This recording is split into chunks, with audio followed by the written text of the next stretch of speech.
amado hermano, acerca de cómo debemos de estudiar la Biblia, porque la lectura de las Sagradas Escrituras es una lectura honorable. Esto quiero que se quede en su cabeza, honorable. ¿Cuánta gente no nos ha dicho que los que leen mucho la Biblia se van a volver locos? ¿O cuánta gente no ha dicho que los que estamos en la fe es porque estamos ociosos? Porque no encontramos absolutamente nada que hacer en la vida y, bueno, te dedicas a leer la Biblia. No, la lectura de la Biblia es honorable. De hecho, el conocimiento de las que está en la Escritura, de la palabra de Dios, genera en nosotros un grado alto de cultura. Un grado alto de cultura, porque el libro contiene absolutamente todo, los orígenes desde, digámoslo de esta manera, desde las creaciones celestiales hasta donde terminará todo. Así que usted tiene que sentirse bien cargando su Biblia, leyendo su Biblia, estudiando la Biblia, porque ese es un conocimiento honorable. Amén. Entonces, amado hermano, mire que los ciegos tropiezan porque no ven, amado hermano. Pero la gente que ignora la palabra de Dios es igual que un ciego. Al desconocer la palabra de Dios, vamos a tropezar en cosas que no estamos viendo, pero tropezamos igualmente. Amén. Entonces, vamos a estudiar. ¿Cómo tengo que leer o estudiar la palabra de Dios? Anote. Número 1. Debemos leerla con reverencia. Debemos leerla con reverencia. Esto significa orar antes de leer o leer en comunión con el Espíritu Santo. Salmo 119, verso 18. Dice: abre mis ojos y miraré las maravillas de tu ley.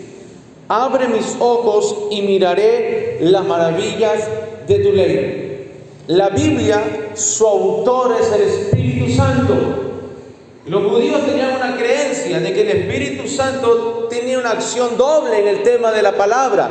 Él es el autor y Él es el capacitador. Él es el único que puede interpretar lo que Él mismo escribió. Y Él es el único que puede capacitarnos a nosotros, dándonos la interpretación de lo que estamos leyendo. ¿Amén? Entonces, pero ¿cómo iniciamos la lectura bíblica? En oración. Abre mi mente, Señor. Háblame, Señor. No quiero leer una letra muerta, quiero leer la vida tuya. Muéstrame que lo que estoy leyendo impacta mi presente, impacta mi alma. La gente común que no lee la Biblia desde ese punto de reverencia no entienden lo que leen, porque el único que puede explicarle lo escrito es el Espíritu Santo. El maestro en tu devocional es el Espíritu Santo. Él es el único que puede abrir nuestro entendimiento. Les cuento un testimonio. Históricamente se dice que Martín Lutero es uno de los reformadores, o el primero que clavó en su iglesia cuando él era un sacerdote, su tesis. Dice que había una palabra que a él le causaba mucho dolor. Es la palabra de Romanos 1:17, que dice que en el Evangelio la justicia de Dios se revela por fe y para fe. Pues como está escrito, el justo por la fe vivirá. Martín Lutero creía, cuando escuchaba la palabra justicia, se imaginaba a Dios airado, corrigiendo, castigando y maltratando a la humanidad por causa de la justicia. Entonces él oraba, ayunaba, se flagelaba porque no entendía esa palabra y él se sentía condenado. Él decía: yo no soy digno de la justicia de Dios porque no soy bueno, porque tengo malos pensamientos, porque tengo situaciones en el alma. Y se sentía angustiado hasta que llegó a aborrecer ese texto bíblico. Odiaba cada texto que decía justicia de Dios. Él lo aborrecía porque él decía: ¿cómo Dios puede mirar nuestra humanidad débil y sin embargo hablar de justicia? Porque él no entendía eso, estaba velado. No le había pedido al Espíritu que le hable y que le revele. Y un día, orando, velando continuamente, gritó en oración y le dijo: Señor, explícame. ¿Cómo puedo entender si no me explican, no me abren la mente para leerlo? Y de repente un día vio desde otro punto de vista el mismo texto bíblico y él dijo, por la justicia, dice, el justo por la fe vivirá. Ya lo leyó mejor, dice, justicia, justo, fe. Entonces lo que tengo que tener es fe. Entonces la fe me justifica. Pero no es la fe en mis obras, sino la fe en Jesucristo. Y la Biblia empezó a abrirse a él, porque le pidió al Espíritu Santo que le enseñara la palabra de Dios. Y nació la iglesia protestante por alguien que le pidió al Espíritu Santo que le abra la mente. Y así ocurrieron avivamientos durante la historia de gente que le pidió, ábreme la mente para ver las verdades que Dios tiene escrito en su palabra. Entonces lo primero que uno tiene que hacer, amado hermano, es pedirle al Espíritu Santo que le abra la mente. Ahora bien, el Espíritu Santo ya está al lado tuyo, sentado con la Biblia ahí. Estás leyendo un texto bíblico. ¿Qué es lo siguiente que tienes que hacer? Preguntarle al Señor qué significa ese texto. Y segundo, ¿qué significa para usted ese texto bíblico? Dos preguntas importantes que hacer en el momento de la lectura bíblica. Si nosotros leemos, por ejemplo, arrepentidos y convertidos, estudiamos el arrepentimiento y le preguntamos al Señor qué significa el arrepentimiento. La palabra arrepentimiento en griego significa cambio de mentalidad o cambio de forma de pensar. Entonces, gramaticalmente la palabra significa cambio de forma de pensar. Ahora bien, usted le pregunta, ¿y qué significa eso para mí? Siempre tiene que existir esa pregunta. ¿Qué querrá decir cambio de forma de pensar para mí? Pues fácil de entenderlo. Significa que usted tiene que cambiar su forma de pensar. ¿Sí o no? Dígame amén. Ahora, en el diálogo con el Espíritu, entonces viene la siguiente pregunta. Señor, ¿y cómo cambio si no quiero? ¿Cómo cambio? Porque hay gente que no quiere cambiar. ¿Sí o no? Entonces viene el Espíritu y te dice, es que no nace en ti el querer, sino en el Señor ponerlo. Entonces otra vez volvemos a la fórmula, orar, Señor, ten misericordia de mí y ponme el querer. Si el Señor no pone el querer, no ocurrirá el hacer. Para esa palabra poder aplicar. Ahora, ¿qué pasa si usted sí quiere, pero no puede? Y dice, Señor, quiero arrepentirme, pero no puedo. Solamente usando la palabra arrepentimiento, pero no puedo. Caigo, me equivoco, fallo continuamente. ¿Qué hago? Entonces ahí viene el Señor y sale la palabra de 1 Corintios 15:10, que te recuerda diciendo que no es por tu fuerza el cambio, sino por la gracia de Dios. Pues dice Pablo, pero por la gracia de Dios soy lo que soy. Y su gracia no ha sido en vano para conmigo. Antes he trabajado más que todos ellos, pero no yo, sino la gracia de Dios conmigo. Entonces en tu devocional, en tu lectura bíblica, entiendes, arrepentimiento no solo me deja a mí la responsabilidad de yo cambiar, sino de humillarme más a Dios para que en su misericordia provea el querer y en su gracia provea el poder hacerlo. ¿Entendieron? ¿Sí se entendió? Entonces solamente en la palabra arrepentimiento ya tengo ahí un tema que me bendijo el alma, porque entré en un diálogo con el Espíritu. Siempre tenemos que entrar en un diálogo con el Espíritu al momento de leer la palabra, porque usted no está leyendo su libro, sino el libro de Él. Entonces, volviendo al tema, es necesario, amado hermano, que nosotros tomemos en cuenta los significados gramaticales de la palabra, de lo escrito. Por eso es importante que usted estudie la palabra, venga a la iglesia a estudiar. Si no, ¿quién le enseña la gramática? Sino alguien que ya estudió. Y no se ponga en el bando de los que critican a los que estudian griego, hebreo y arameo. Porque para algo existen esos estudios, para entender la gramática. Amén. Pero no solo se queda con la gramática, sino sería texto muerto, sino que tenemos que avanzar al aspecto teológico. ¿Qué es el aspecto teológico? El aspecto de lo que en el Espíritu quiere decirnos Dios para que bendiga nuestra alma. No se asuste de escuchar la palabra teología o teológico. Teología significa estudio de Dios. Encontrar en el texto bíblico qué es lo que le beneficia a mi alma para que encuentre salvación. Porque somos salvos y necesitamos que la palabra nos preserve en salvación. Amén. Entonces tenemos que aprender a estudiar la palabra de Dios en comunión con el Espíritu Santo. Esa es nuestra vida devocional, nuestra forma de encontrarnos con Dios todos los días, ¿no es verdad? Y tener una devoción personal con Él. Segundo, tenemos que estudiar la palabra en comunión con la iglesia local. En comunión con la iglesia local. Porque Jesús le dijo a los discípulos: no les puedo enseñar todo en este momento porque es muy pesada la carga. En el paso del tiempo vendrá el Espíritu de la verdad. Él os guiará a toda verdad, dice. Hay un momento en el cual usted tiene la capacidad para recibir de forma personal, pero hay otra instrucción que necesita ser dada en la congregación. Amén. En la vida congregacional. Entonces tenemos que estudiar la palabra en comunión con la iglesia. Segunda de Pedro 1:20 dice que dice, entendiendo primero esto, ninguna profecía es de interpretación privada. No todo lo va a entender privadamente. Eso le habla a su alma. Pero hay otro tipo de enseñanza que se va a dar en la congregación. Y esto no significa que se deba de eliminar su estudio personal, su devocional diario. No significa eso. Sino que, atención, escuche, debe existir una explicación de alguien que pertenece a la iglesia a la cual usted preside o usted congrega. Ese alguien que le explica la palabra lo va a hacer de una forma más integral por dos motivos: porque conoce doctrina de Dios y porque conoce la doctrina pastoral del ministerio local. ¿No entienden? Ningún pastor pone a un maestro de la iglesia que no conozca la doctrina de Dios y la doctrina de cada casa de oración.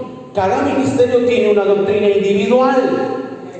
Entonces el maestro que trae sobre la iglesia, usted tiene que estudiar la palabra con los maestros autorizados de la iglesia, porque sabe hacia dónde está llevando al pueblo en el ámbito doctrinal. Amén. Entonces, amado hermano, todo aprendizaje comienza en una comunidad de aprendizaje. Usted va a ver a los médicos que no se forman solos, se forman en la facultad de medicina. Usted va a ver a los ingenieros que se forman en la facultad de ingeniería. Los cristianos, ¿dónde tienen que formarse? En la comunidad donde están los cristianos. Así, de fácil, ¿no verdad? Parece que estoy enseñándole a los niños de la escuela dominical. Así de fácil. No, es que estos son tres puntos profundos, pero los estoy tratando de hablar en aspectos muy sencillos. Para estudiar provechosamente debemos tener una relación con el autor de la palabra. Martín Lutero solía decir esto, que la gente que no tiene a Dios en su corazón jamás nunca entenderá la palabra. Y es verdad.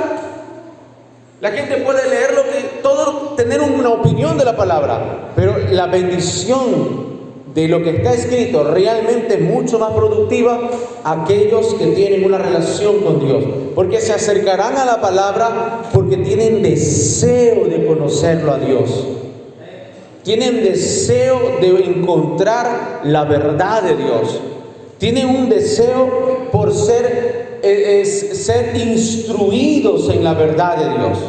¿Cuántos me dicen amén a eso? Bien, vamos a tomar unos ejemplos. Lucas capítulo 24, el versículo 13. Lucas 24, el versículo 13. Esta es la historia acerca de los discípulos que van rumbo al camino de Emaús. Lucas 24, versículo 13.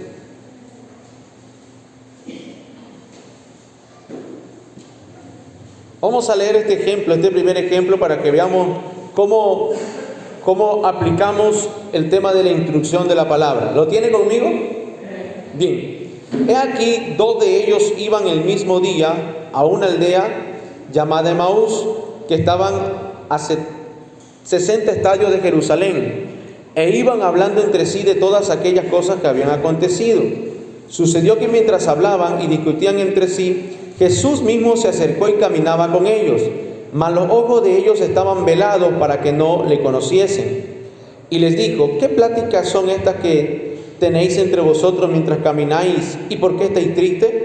Respondiendo uno de ellos, que se llamaba Cleofas, le dijo: ¿eres tú el único forastero en Jerusalén? ¿No has sabido las cosas que en ella ha acontecido en estos días? Y él les dijo: ¿qué cosas? Y ellos le dijeron: de Jesús Nazareno, que fue varón profeta, poderoso en obra y en palabra delante de Dios y de todo el pueblo, y cómo le entregaron los principales sacerdotes y nuestros gobernantes a sentencia de muerte y le crucificaron. Pero nosotros esperábamos que Él era el que había de redimir a Israel. Y ahora, además de todo esto, hoy ya es el tercer día que esto ha acontecido. Aunque también nos ha asombrado unas mujeres que de entre nosotros, las que antes del día fueron al sepulcro, y como no hallaron su cuerpo, vinieron diciendo que también habían visto visión de ángeles, quienes dijeron que Él vive. Y fueron algunos de los nuestros al sepulcro, y hallaron así como las mujeres habían dicho, pero a Él no le vieron. Entonces Él les dijo: oh insensatos y tardos de corazón para creer todo lo que los profetas han dicho. ¿No era necesario que el Cristo padeciera estas cosas y que entrara en su gloria? Y comenzando desde Moisés y siguiendo por todos los profetas, les declaraba en todas las escrituras lo que de él decía.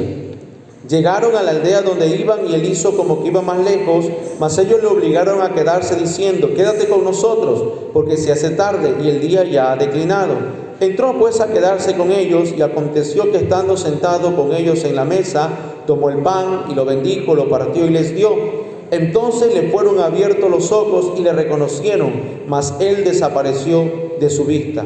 Y se decían el uno al otro: ¿no ardía nuestro corazón en nosotros mientras nos hablaba en el camino y cuanto nos abría las escrituras? Mire la interacción de estos dos personajes. ¿Qué hizo Jesús cuando los vio enredados en sus pensamientos? Dice que empezó a explicarle las escrituras. ¿Desde quién? Desde Moisés y todos los profetas. Hermano, los 12 libros de los profetas menores.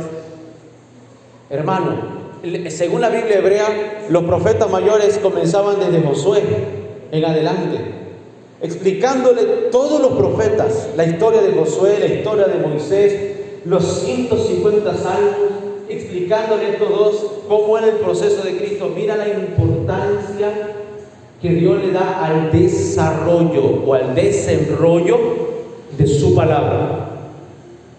Mira la importancia que le da al desarrollo de su palabra. Le pudo haber dicho 2, 4 puntos, como yo tengo ahora 3 puntitos nomás. Pero Jesús, como maestro, le gusta desarrollar bien. Desde Moisés, aunque parezca tedioso, todo el camino vamos a conversar. ¿Cuántas horas, tantos estadios vamos a conversar? Y dice que no se aburrieron. Hoy nos aburrimos en el culto de estudio bíblico. Imagínense, no se aburrieron de lo que Moisés, de lo que decía las escrituras acerca de él. Pero miren el punto clave. Jesús le dijo: oh insensatos. Hay una traducción, otra traducción, la Nueva Versión Internacional dice torpes.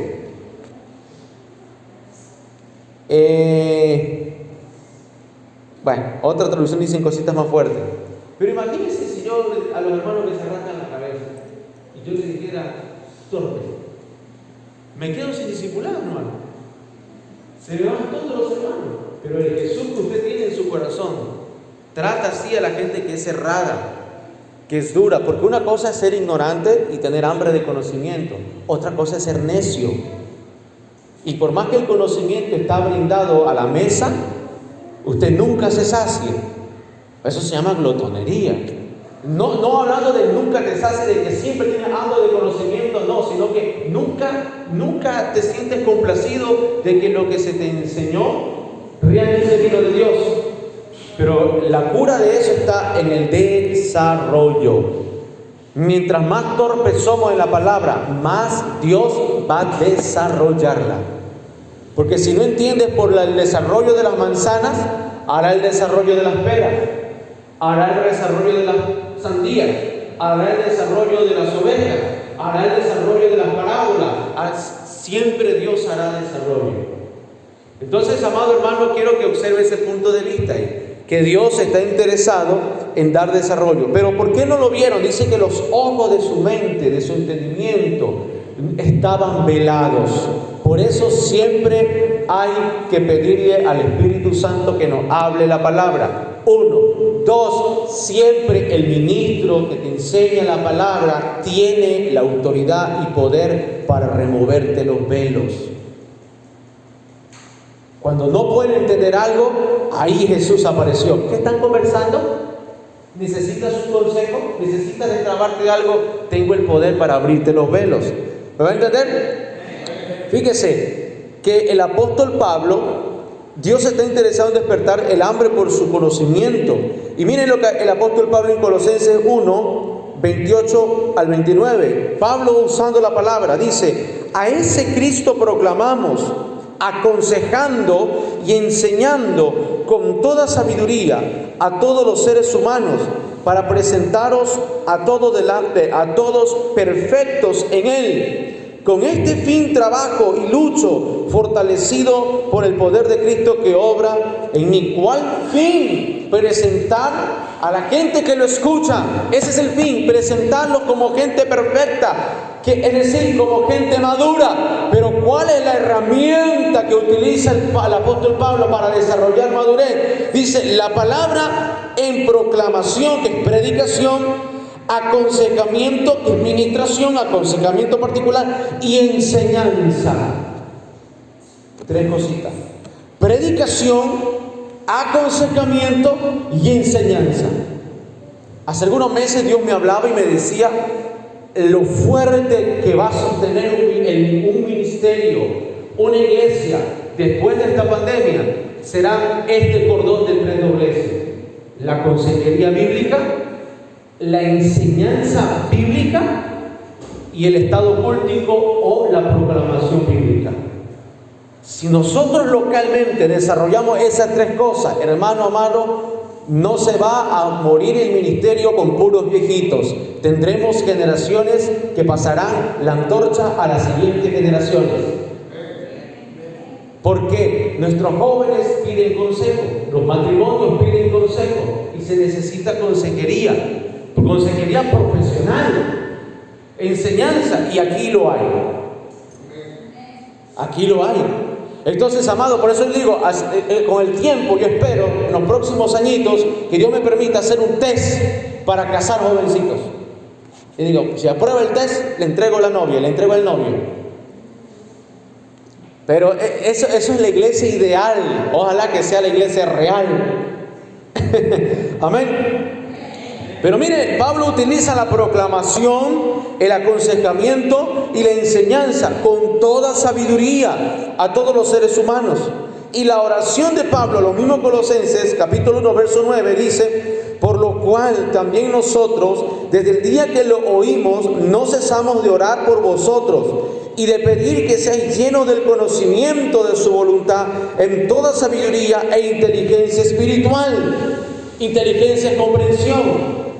Amado hermano, Pablo está interesado en el que la iglesia desarrolle la inteligencia espiritual, desarrolle sabiduría de parte de Dios. Amado, porque sin sabiduría no llegamos muy lejos. El pueblo de Israel, sin sabiduría, quedó en el desierto 40 años dando vueltas en el mismo lugar. Pero con sabiduría conquistaron en 7 años la tierra prometida y la repartieron. Sin sabiduría, Saúl gobernó 40 años mal, pero con sabiduría David extendió todo su dominio y gobernó 40 años teniéndole respeto a todo el mundo, miedo, y le heredó un gobierno a su hijo Salomón con todos los enemigos subyugados. Salomón tuvo tiempo de dedicarse a la construcción del templo, del palacio, la poesía, los pensadores bíblicos, porque en 40 años no hubo guerra. en toda la tierra. Pero eso es porque se inició con esto, con sabiduría espiritual e inteligencia espiritual. ¿Alguien me está entendiendo? Dígame amén. Es importante, como lo dijo la hermana Julia, por eso le hice hablar, porque la hermana, por ejemplo, dijo que adquirió sabiduría para aconsejamiento a sus hijas. ¿Qué se lo dio? ¿Se lo dio un curso de consejería bíblica? ¿Se lo dio 4 años de psicología? No, ¿qué se lo dio? La vivencia en la palabra, ¿verdad? Lo mismo el hermano Luis dijo, he aprendido a gobernar mi carácter. ¿Qué se lo dio? ¿Será que se leyó el libro será que leyó la filosofía de Sócrates que habla de los 4 temperamentos? ¿Será que leyó la filosofía platónica de que si es metafísico puede controlar por el espíritu los deseos del alma? No, es el resultado de la palabra. Eso se llama sabiduría. Entonces, como padres, nosotros necesitamos esta sabiduría, porque enfrentamos desafíos a los cuales, hermano amado, no estamos preparados para con nuestros hijos. Enfrentamos grandes desafíos a los cuales no estamos preparados. Un pastor cuenta un testimonio y dice, es un pastor consejero de más de 45 años de ministerio pastoral y consejería, pero un día llega una hermana llorando a la iglesia. Llorando, pidiéndole al pastor una consejería, y dice, lo que pasa, pastor, es que mi esposo me fue infiel. Y como ya un hombre de 45 años en ministerio ya sabe el ABC de la consejería familiar de la infidelidad, y entonces le dijo, mira, llama a tu esposo, dile que venga, haz esto, haz aquello. Y dice, pero pastor, lo que pasa es que mi esposo me fue infiel con otro hombre. 45 años de ministerio, ahí se le acabó el título al pastor. Digo, yo no sé aconsejar.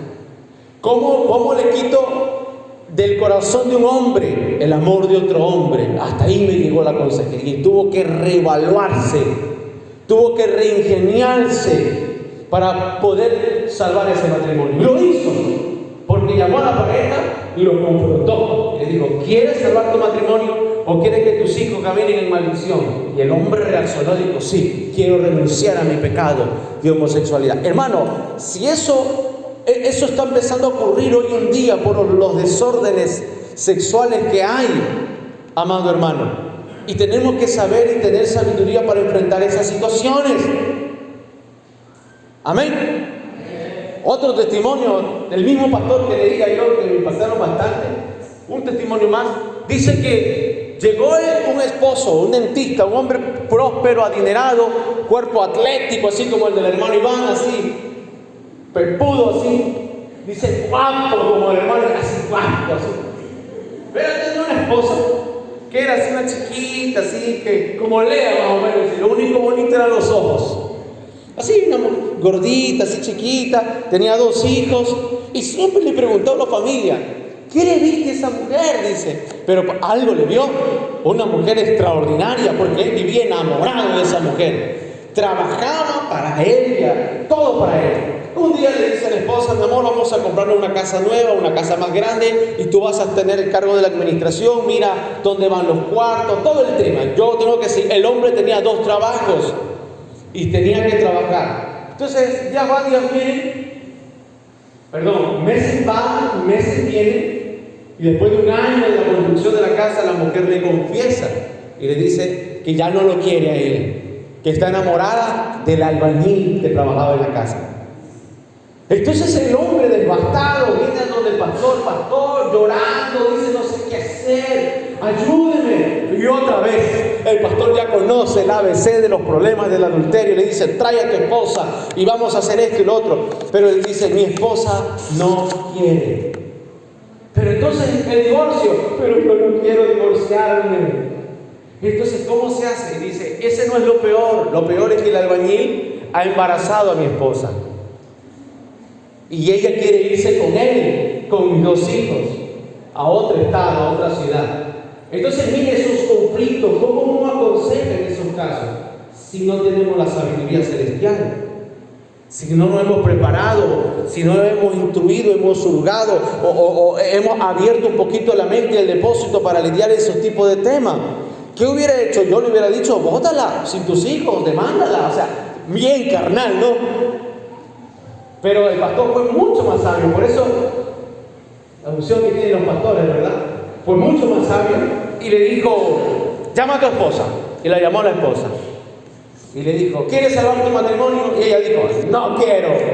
Mira, berraca, no quería. Y le pregunta a él, ¿tú quieres salvar tu matrimonio? Y él le dice, sí. Entró la dicotomía ahí. Pero ¿cómo? Dice, yo de ti ya me divorcio. Yo la amo, dice. Y es más, dice, voy a adoptar a esa criatura que tiene en su vientre. Ahí hay una conversación, pero ella se fue renuente y dijo que no, que se iba. Entonces el Señor, el hermano, fue a buscar a la mujer y le dijo, ¿tú quieres a mi esposa? No, patrón, le dice. Yo no quiero, mi esposa está embarazada tuya. No, patrón, dice, no. Yo no quiero problemas con nadie, le dice. Fue una tentación, un hombre sin Cristo, digo, su esposa la veía así, y lo otro. Dijo alguien por ahí, miróla, codicióla, comióla. Y luego brilló. Entonces, ¿sabe qué pasa? Que ella regresa como el chavo del 8, con el rabo entre las piernas. Ahora sí le dijo mi amor, porque ya se vio en la calle. Entonces el pastor dijo, difícil puedo aconsejar este caso. Pero él dijo, yo no estoy dispuesto a olvidarme de esa situación. Olvidarse completamente. ¿Quién olvida eso? Si Proverbio dice que el hombre que ha sido afrentado por su esposa en adulterio nunca olvida. Una mujer puede ser, porque la mujer tiene la mujer es de carne, el hombre que es de piedra, que es de tierra, que es de barro, que es tosco, que es áspero. El hombre no olvida. Pero dice que este hombre olvidó. La amó a su gordita. Y fueron felices para siempre, porque cuando escribe el libro que leí, ya tenía nietos, y lo adoptó al niño y lo quiso al niño. Y le dejó herencia al niño, porque después ya murió este señor, y le dejó herencia al niño también.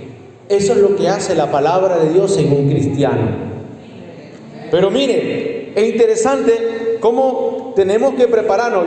Olvídense de esa historia. Imagínense que nos toque vivir esas historias en la familia. ¿Y cómo uno reacciona? Hay que prepararse para eso. Amén. Miren lo que dice la historia de Felipe y el eunuco. Hechos capítulo 8, verso 26 al 31. Hechos 8, verso 26, verso 26 al 31. Dice, un ángel del Señor le dijo a Felipe, ponte en marcha hacia el sur, por el camino del desierto, que baja de Jerusalén a Gaza. Felipe emprendió el viaje y resulta que se encontró a un etíope eunuco, alto funcionario encargado de todo el tesoro de Candace, reina de los etíopes. ¿Lo tiene? Este había ido a Jerusalén para adorar, y en el viaje de regreso a su país iba sentado en su carroza, leyendo el profeta Isaías. El Espíritu le dijo a Felipe, acércate y júntate al carro. Felipe se acercó deprisa a la carroza y al oír que el hombre leía el profeta Isaías le preguntó, ¿acaso entiende usted lo que está leyendo? ¿Y cómo voy a entenderlo?, contestó, si nadie me lo explica. Así que invitó a Felipe a subir y sentarse con él. Note esto, hermano, note esto. El hombre iba a adorar a Jerusalén. A pesar de que era un etíope, una persona que no era judía, parece que tenía una relación con el Dios de Israel, porque descendía de ir a adorar, venía del culto. Y a lo mejor escuchó al pastor o al rabino predicar el profeta Isaías y se quedó con eso. Y lo venía leyendo, dice que lo leía, una traducción bíblica dice que lo leía en voz alta. Y ciertamente sufrió por nuestros dolores, fue molido por nuestros pecados. Ese es el texto que iba leyendo. Pero dice que él no entendía lo que leía, a pesar de que había ido a Jerusalén a adorar al Señor. Pero como la operación del Espíritu es misteriosa, dice que Felipe caminaba como un ángel y el ángel le dijo, ¡hey! ¡Hey! ¡Hey! No duerma, perdón, así no le dijo, ¡hey! Mira a ese carro, le dice, mira ese carro. Y Felipe, qué extraña relación, hermano. Imagínese usted tener una relación con ángeles y que uno le diga al ángel, ¿qué? Ese carro, ¿cuál? Ese. ¿Y qué pasa? acércate. Y le dice y el Espíritu Santo le habla y le dice, Felipe, acércate. Y se le acerca y lo va viendo y le dice, oiga, Señor, usted está entendiendo, porque uno se da cuenta cuando alguien no entiende lo que lee, porque lee así como sin sentido. ¿Lo va a entender? El Espíritu le dijo a Felipe. Yo tenía un vecino, ya murió.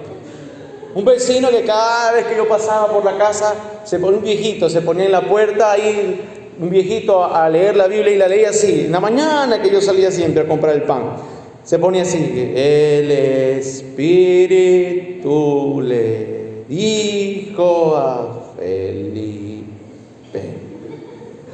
Como cuando uno ha visto la película de la, ¿cómo se llama? La de los ositos, eso que ves ahí, los zoológicos de la... Zootopia. ¿Alguien vio esa película de Zootopia? Los que tienen niños chiquitos la hemos visto 1.000.000 de veces. Donde está con los osos perezosos y los osos dicen: te quiero contar un chiste.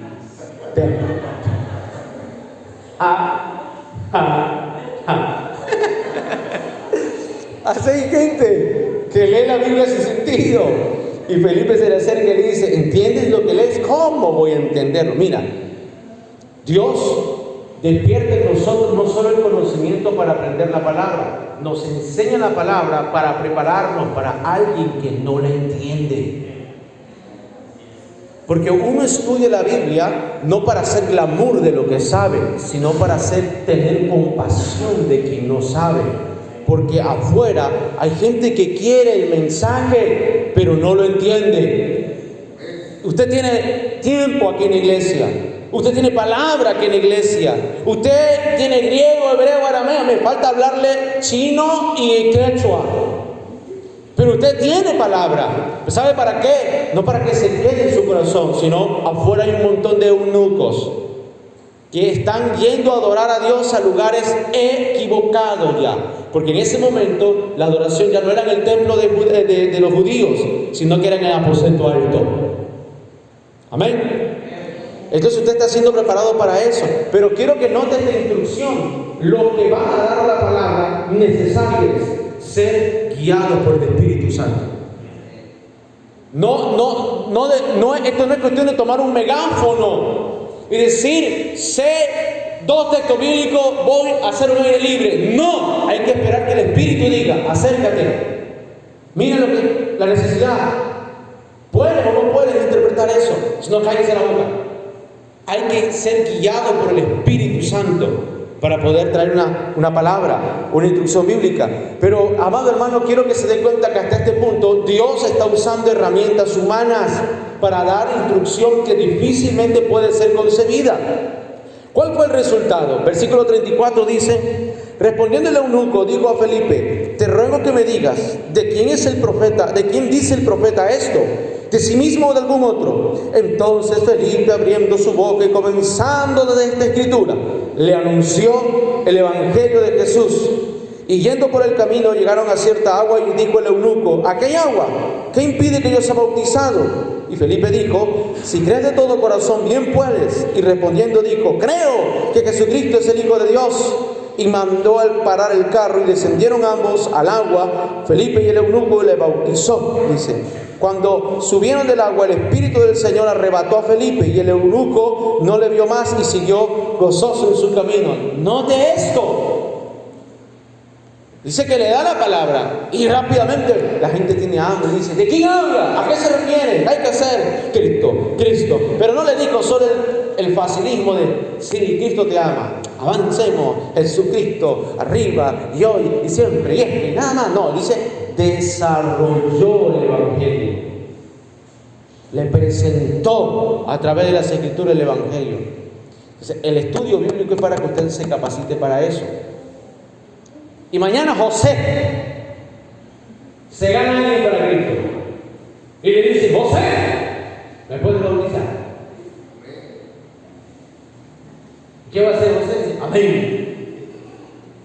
Uno tiene que sentirse en la capacidad para hacerlo. Hay un poco de agua, le dijo ahí el eunuco. dándole doctrina bautismal. ¿Se puede bautizar en ese poquito de agua que hay ahí? Y yo, si tú crees, bien puede. ¿Verdad? Mañana Adrián se gana el tiempo para Cristo. Y le dice, ¿se puede bautizar? ¿Verdad? Mañana no voy a nombrar a los que ya bautizamos. Pero hermano amado, la palabra, si usted presenta la palabra y no espera una reacción sobrenatural, mejor guardemos silencio, porque la palabra es viva y va a haber una acción sobrenatural cuando tú eres guiado por el Espíritu y va a haber vida. ¿Lo entienden? Ok, hasta este punto tenemos 3 principios fundamentales. Número 1, nadie puede hallar la verdad por sí solo, necesita a Dios. Segundo, nadie puede hacer nada sin la guianza del Espíritu Santo. Nadie, ni siquiera yo, que predico la palabra, me puedo parar aquí a predicar sin que Él me dé el mensaje. Tengo que ser guiado por el Espíritu. Y tercero, ninguna conclusión de la verdad puede ser válida fuera de la iglesia. Hay gente que dice, yo tengo una verdad, pero no coincide con lo que el pastor predica, no coincide con el hermano que predica. Tu verdad no vale, porque tiene que coincidir con esto que estoy enseñando. No porque yo le enseño, tiene que coincidir con los tutores eclesiásticos. Una verdad fuera de la comunidad cristiana. Es como que el médico diga, ¿saben qué? Yo creo que no tenemos que operar con bisturí, porque los mecánicos utilizan playo. ¿Por qué no usamos playo también? Desencaja, ¿sí o no? Tienen que hablar el mismo idioma de la congregación. Ninguna conclusión es válida. Y toda la gente que ha sacado conclusiones fuera de lo que la congregación profesa, se le ha llamado falsa doctrina o secta religiosa. Podemos no coincidir en la materia de las formas. Pastor, no me gusta el horario que termina el culto. Es una materia de forma. Pastor, no me gusta que usted vista así, quiero que usted vista pesado. Es una materia de forma. Pastor, no me gusta que usted grite cuando predica. Es una materia de forma. Pastor, no me gusta esto que hizo en la iglesia. Esto es de forma. Pero que usted mañana diga, no, hay que bautizar solamente a los que tienen barba y bigote. Es un tema de fondo. ¿Sí o no? Que mañana usted diga, no hay que practicar la ley del diezmo porque eso engorda a los pastores. No, eso es materia de fondo. Que mañana diga, no hay problema con la poligamia. No, eso es tema de fondo. ¿Sí o no? Dígame amén. ¿Me entendió lo que quise decir? Entonces necesitamos que tengamos una coordinación. Podemos discutir la forma. Podemos discutir eso. Y si alguien se quiere ir de la iglesia, que se vaya por un problema de forma, no de fondo. Porque si usted se va por un problema de fondo, es decir, renegando de Jesucristo, que es la doctrina que enseñamos nosotros, usted va rumbo a la perdición. Pero si usted se enoja con nosotros por un tema de forma, no me gusta cómo hablan en griego, arameo, hebreo. Está bien, esa es forma. No le gusta. Hay gente que no le gusta el conocimiento, hay gente que ama ser ignorante. Está bien, Dios los ama y lo quiere decir. Y siempre les hablará con leche. Siempre Dios les va a licuar la carne. ¿Sabe que a mi hijo no le gusta comer carne? Y tengo que hacerle la carne así, picadito como que si fuera un refrito, vago, porque es vago. Y ahora que yo ve la carne así, picadito, dice, ahora sí me como la carne. Ahora sí está buena la carne. Lo que pasa es que eres vago porque no le gusta masticar y digerir. A usted lo felicito, porque a usted sí le gusta masticar el alimento sólido. Sí lo felicito porque para que esté sentado aquí con los ojos abiertos, escuchándome la palabra que yo le doy, con este peso que le doy, usted es valiente. Dense un aplauso a ustedes mismos por valiente. ¡Aleluya! Finalmente, el último punto, este es importantísimo. Quien estudie la Biblia debe hacerlo con toda honestidad. Quien estudie la Biblia debe hacerlo con toda honestidad. ¿Por qué le digo? Porque tenemos que acudir a la palabra de Dios en busca de la verdad. no en busca de demostrar algo que yo ya creo previamente. Tengo que buscar la voz de Dios en la palabra, no el pretexto que justifica mi voz interior, porque de eso se ve hoy en día mucho, de gente que usa la palabra para justificar lo que ellos creen, idea preconcebida. Por eso la iglesia está tan dividida, porque cada uno quiere tener su propia opinión. Y la Biblia es un libro que se presta para eso, para justificar a cualquiera que quiera tener una opinión. No es que yo no opino, o no es que yo no estoy de acuerdo, pero la Biblia me respalda en tal cosa. Hay gente que mata usando la Biblia. ¿Cómo se viste la gente? Mata usando la Biblia.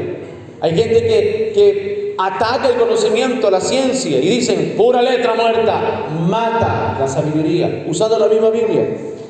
Amado hermano, entonces tenemos que acudir a la Biblia en busca de la verdad, porque hoy en día es casi común que la gente utilice un arsenal de textos, pretextos para demostrar la validez de sus ideas preconcebidas. Utilizan la Biblia para encontrar en ella lo que quieren encontrar. Peligroso. Uno no busca la Biblia para encontrar lo que yo quiero oír, sino lo que Dios me está diciendo que oiga. Porque antes de que la Biblia yo la pueda estudiar para hablarla o predicarla, la Biblia es para yo vivirla, para yo aplicarla. Y luego de lo que yo he vivido, puedo decir, la palabra de Dios es veraz. Amén. Termino con esto. Dice que Jesús arremetió duramente contra los fariseos que manejaban las escrituras en su tiempo. Lucas 11:52 dice: hay de ustedes expertos en la ley, porque se han adueñado de la llave del conocimiento. Ustedes mismos no han entrado, y a los que querían entrar les han cerrado el paso. Lucas 11:52. La queja de Jesús contra los que tenían en su poder el manejo de la palabra de Dios. Y esto me atemoriza a mí. Esto me pone a temblar a mí. Cada madrugada que yo me levanto a orar y le digo, Señor, ten misericordia de mí. Ahí estaba cuando llegué orando, le dije, Señor, soy más que un barro. Yo no me considero una vasija de oro, no brillo, porque me puede brillar en la cara, pero yo no brillo. No soy codiciable. Si yo fuera codiciable, tuviera agenda llena. Entonces yo sé que no soy vasija de oro, no soy vasija de plata, que puedo ser medio codiciable.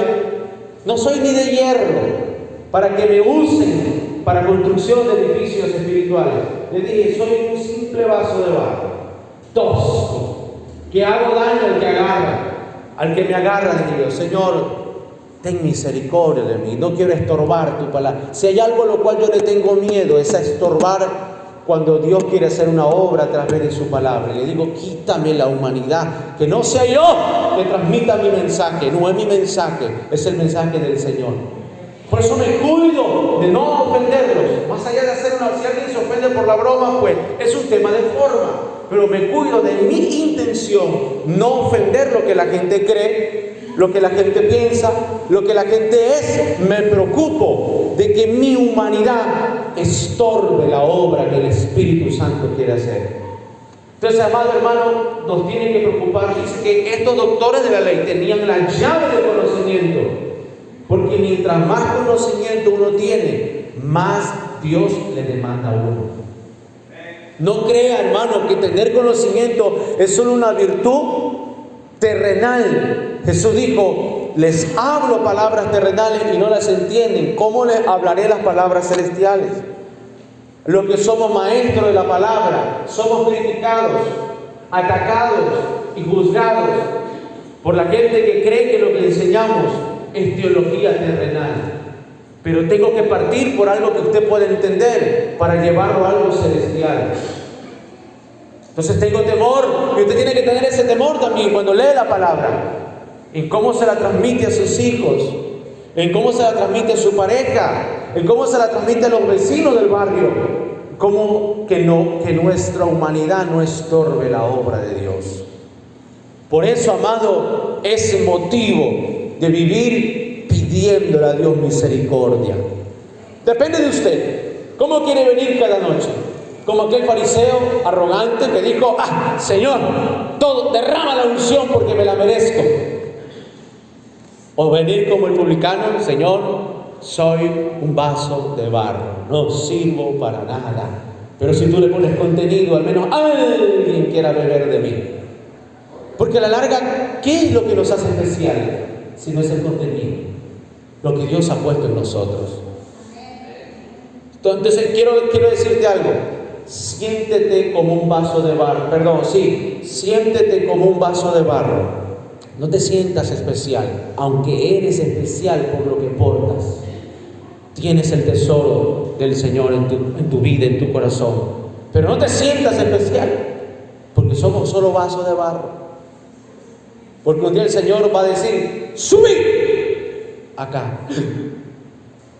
Y ahí quedaremos. ¿Verdad? Amén, mis amados. ¿Entendieron la palabra? Señor Jesús, gracias por encima de todo lo que podamos haber atravesado en este día, por el percance del sonido que hubo.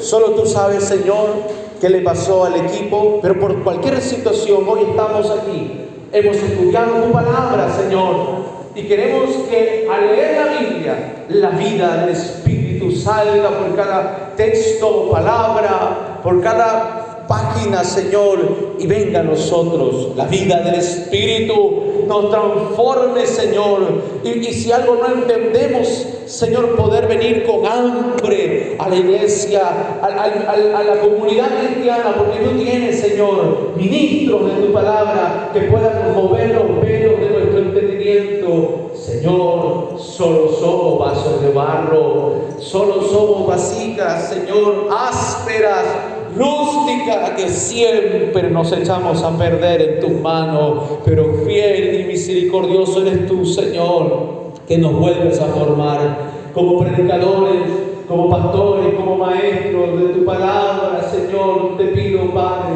si nos caemos de tus manos, si en algún momento nos deformamos, porque somos barro, ten misericordia de nosotros y vuélvenos a formar cada día, cada mañana que nos levantemos. Después de orar, fórmanos, Señor.